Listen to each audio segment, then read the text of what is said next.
સુરત શહેરની Bhestan police station ખાતે નોંધાયેલ અપહરણના ગુનાનો ભેદ ઉકેલીને આરોપીને મુંબ્રા થાણે શહેર મહારાષ્ટ્ર ખાતેથી પકડી પાડ્યો।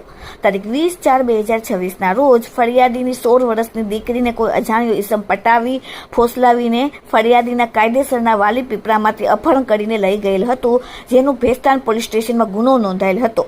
ભેસ્તાન પોલીસે તાત્કાલિક ગુનાની ગંભીરતાને લઈને આરોપીને ઝડપી પાડ્યો। ભેસ્તાન પોલીસ સ્ટેશનના ઇન્સ્પેક્ટર શ્રી એસબી દેસાઈ સાહેબના સીધા માર્ગદર્શન હેઠળ ભેસ્તાન પોલીસ સ્ટેશનના પોલીસ સબ ઇન્સ્પેક્ટર ચૌહાણ તથા સર્વેલન્સ ટીમના સદર ગુનો ડિટેક્ટ કરવા માટે વર્કઆઉટમાં હતા। તે દરમિયાન ચોક્કસ બાતમીના આધારે સગીરા અને તેને ભગાડી જનાર આરોપી બંને હાલ મુંબ્રા થાણે શહેર મહારાષ્ટ્ર ખાતે છે, જે બાતમીના આધારે તાત્કાલિક ભેસ્તાન પોલીસની એક ટીમ મુંબઈ સગીરાને લઈ જવા માટે અને આરોપીને ઝડપવા માટે રવાના થઈ।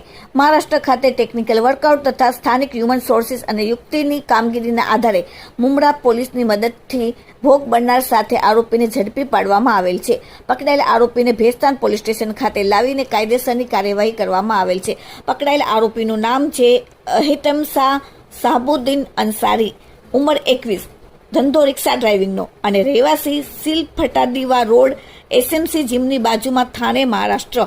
Bureau report, daily India TV, Surat.